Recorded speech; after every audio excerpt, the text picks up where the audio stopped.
You're listening to Between the Fountains, a Kansas City Royals baseball podcast.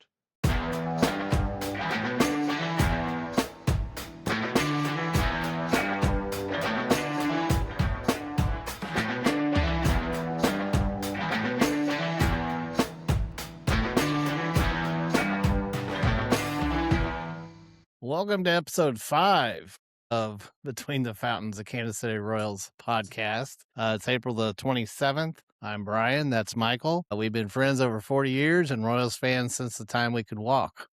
We break down the Royals from all angles and we give you our honest opinions on the highs and lows each week of the 2026 Kansas City Royals season. Tonight, we actually have 5 topics for you, a bonus topic of this evening. First topic out of the gate will be Sunday's game. If you watched that game, I'm sure you know why we're going to talk about that one. Our second topic is Cole Ragans. Is he back? Or I'm going to let Michael try to sell me on an idea here in a little bit. Topic number 3 is Salvy too old. And number 4, I know they won Sunday in convincing fashion, but are they fixed? So we're going to talk about the Royals' inability to hit with runners in scoring position. And then our last topic of the night, we're going to ask our experts, Michael, what's wrong with Bobby Witt Jr. this year? So those are our topics. So if you're new to the show, our goal here is to provide a unique forum for Royals fans to hear what we think, but we also want to hear from you, our listener. Right now, you can leave a comment on our YouTube channel. I did look at those a little bit ago. Would love to see some more comments about our performance and or your opinions. So leave the comments in the YouTube section there.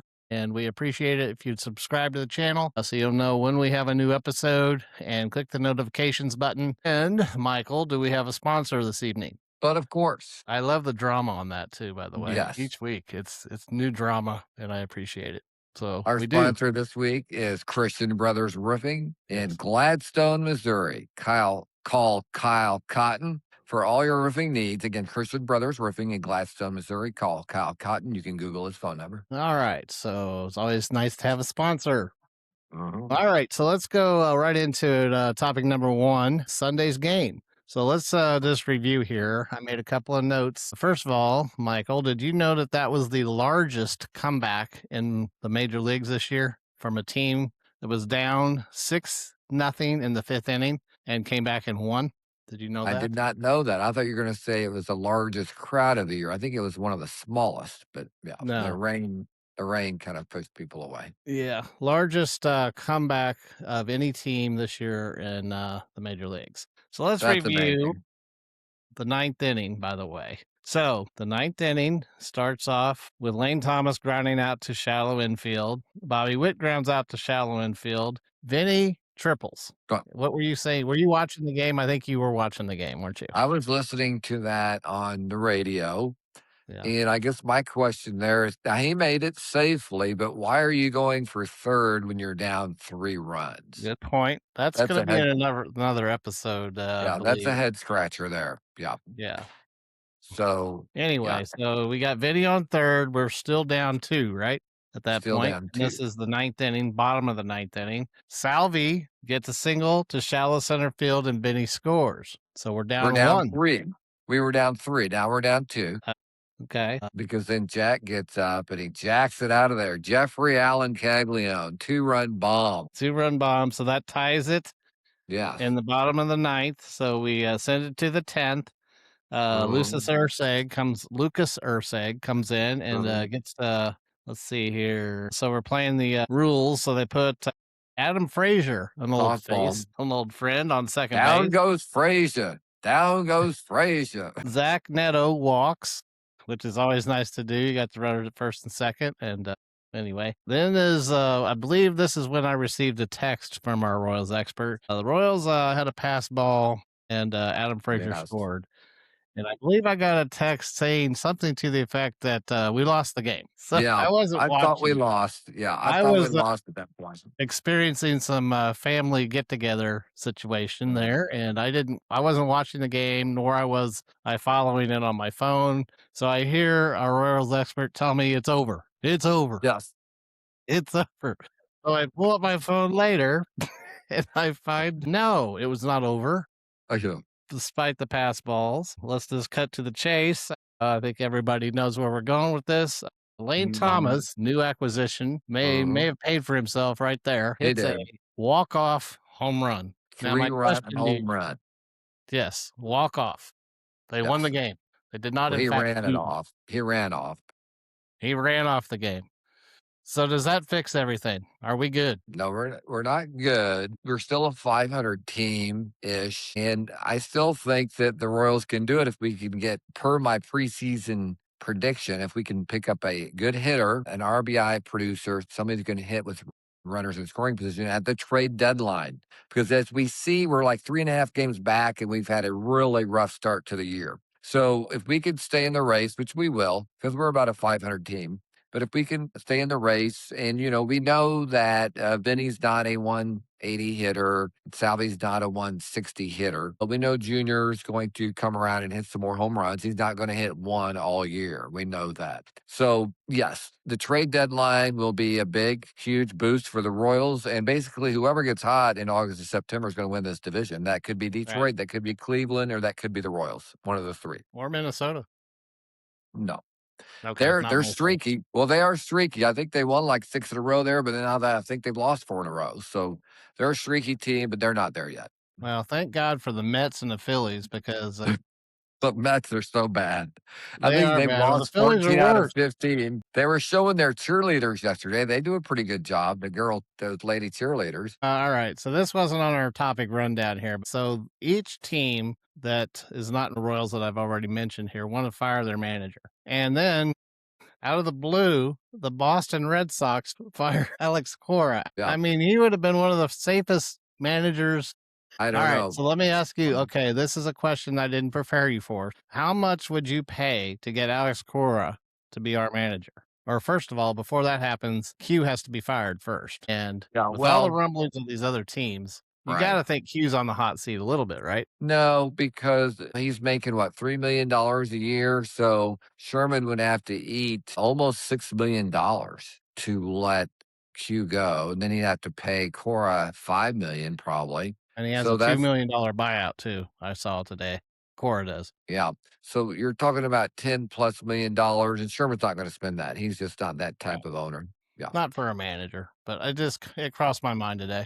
All right, not to digress too much there, but number 2, our topic is Cole Ragans. I had an amazing start on Saturday, struck out 11. The previous start wasn't so good. So, as a Royals expert, Michael, tell me what happened that was different when he struck out 11 and looked amazing, and he looked like he couldn't get anybody out the previous game. What happened? Well, I've talked about this before. Pitchers are going to have, 4 to 6 bad outings a year.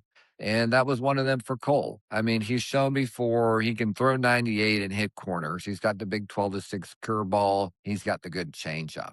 So he's got a good mix of pitches. And he just needs to, do what he did Saturday and just go out and challenge the hitters.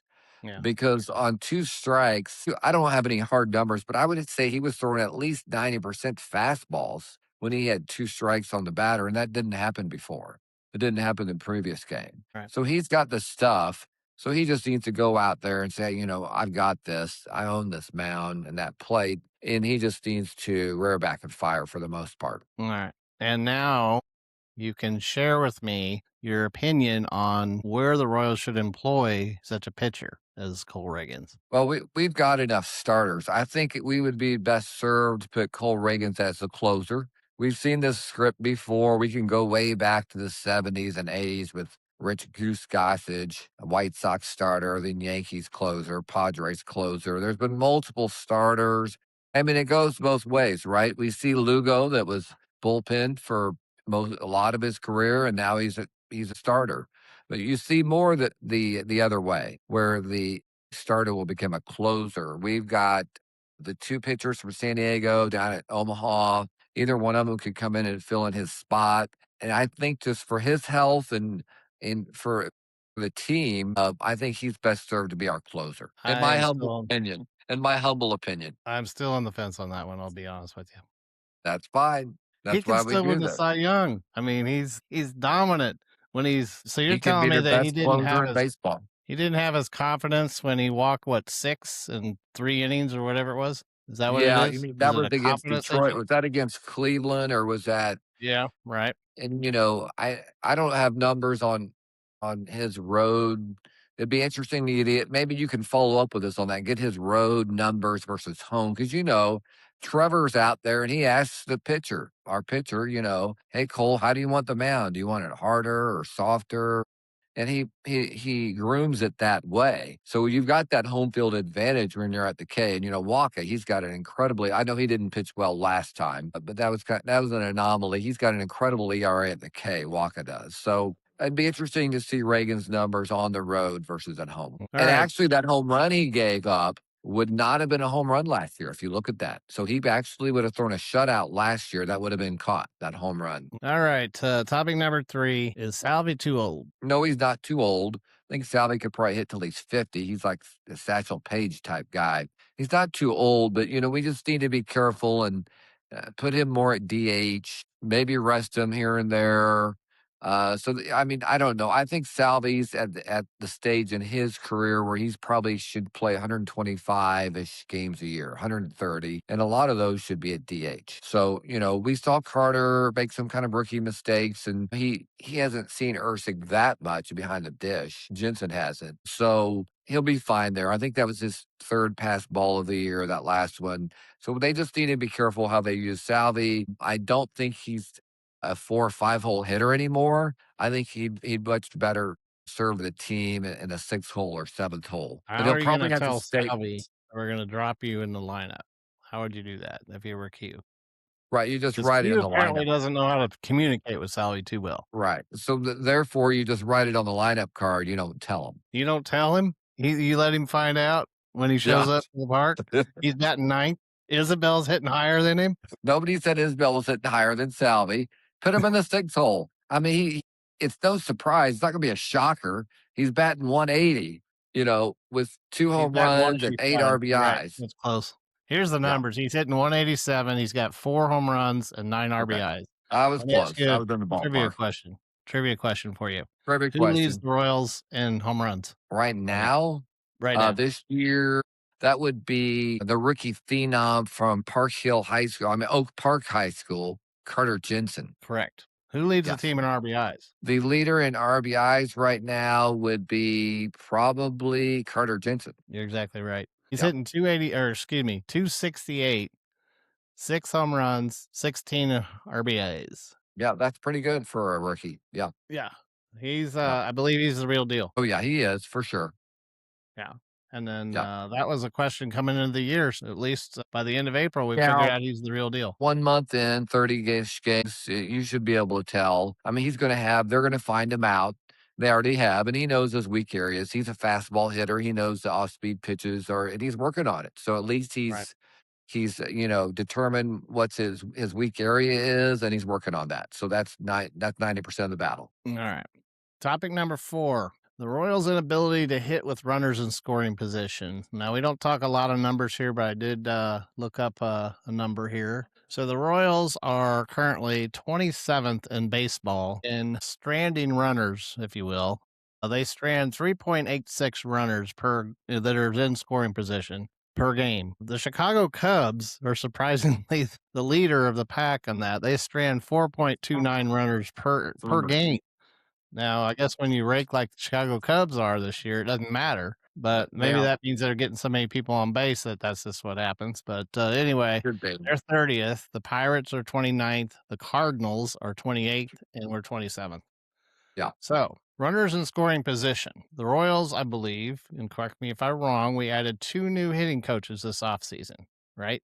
Marcus Timms and Big Kansas Connor City Dog. guy from Milwaukee. Yeah. So what are they doing? Yeah. It's what are they not doing is a question. So, say what you may about Ned Yost, his game, strategy, game management, but he kept the players loose. These guys, you can just see it when they come up to the plate. You got Garcia comes up with the bases loaded. He's taking a deep breath. He never does that. And, Q's got to do something to get these guys loose. And, your favorite announcer, the Homer, Denny Matthews even said last night about Massey, because he's been hitting well, right? He said he just looks more relaxed up there. And he nailed it. He does. And I don't know why. So they've got to relax up there. That's 90% of the battle. They don't bunt enough. A bunt where the throw goes past the first baseman up in the right field, it just loosens up the team. It's a big positive surge of energy, and it loosens up the team when stuff like that happens. And teams have trouble defending. It's amazing, but major league teams have trouble defending the bunt. So they don't bunt enough. I'm not talking about like last episode, bunting 3 batters in a row like Milwaukee did. But we don't bunt enough. We don't hit and run enough at all. We rarely hit and run. And, as a hitter, that you were a hitter. As a hitter, you got to make contact when you got to hit and run on, and you're getting that ball in play usually most of the time. So, the teams of the past, that's what they did. The Whitey Herzog teams, the Dick Hauser teams, they'd bunt, move the runner over, hit and run. They know when to steal a base. Junior got caught the other day stealing. I saw the pitch was a 97-mile-per-hour fastball. He knows better. He needs to learn to know when they're going to throw Vinny a curve up there, curveball in the dirt. He needs to learn that. Transition was our final topic tonight is Bobby Witt.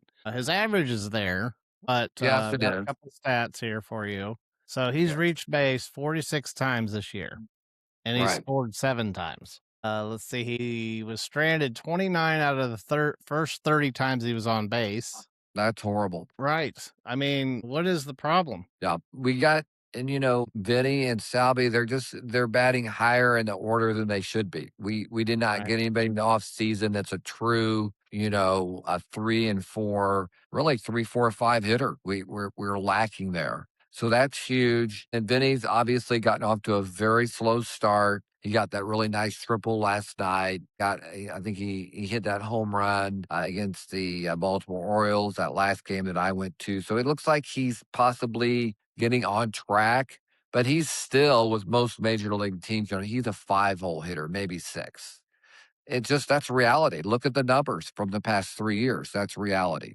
So we don't have protection around Junior. So the league has found out Junior. They have found out that you throw him a sweeper, you throw him high heat down the middle, and he really struggles with those 2 pitches. They're able to do that a lot because they're not afraid of Vinny behind him. There's not a hitter that's, puts fear in their head on the on-deck circle. So they're able to pitch Bobby however they want to pitch him. Even with guys on base, they're able to pitch him that way. And that's what's happened, because he hit into that ground out yesterday where, he should have hit the first pitch. He should have been saying, okay, we've got a rain delay. We got 2 guys on. Nobody out. They're going to try to, he's going to groove that first pitch pretty much. And pretty much he did. And Bobby just sat there and looked at it. I have no idea why. Because, again, that should have been his thinking. I'm going to go to right field with that first pitch. Almost it could be. I mean, there's the 2, schools of thought on hitting: see ball, hit ball, where you're not thinking at all. Then there's the other school of hitting where, okay, I'm going to sit on, his curveball. He's throwing that 78-mile-per-hour curveball every other pitch, so I'm just going to sit on that. Which one's right? I don't know. I think for different hitters, they could go either way. But I think in the end of the day, you don't want to think too much up there. I always kind of, for the most part, tilted towards see ball, hit ball when I was coaching. That's what I did too. Yeah. So, all right then. Well, we want to thank you all for listening to yet another episode of Between the Fountains, a Kansas City Royals podcast. We've got a bit of a change in our schedule here. I think we're going to start doing Mondays. Monday Night Baseball. That works with your schedule better? You forgot to ask me a trivia question, so I'll ask you one. Okay. Which Major League Baseball team this year has 6 blown saves? The Phillies. No. Mets. No. Royals. Yes. 6 blown saves, and Ursig has, 5 of them? All right, then. Well, we will see you next week. Like I said, we will hope to record this show on Monday night, so it should be available late Monday night or possibly Tuesday. So I want to thank you again for listening to Between the Fountains. Bye.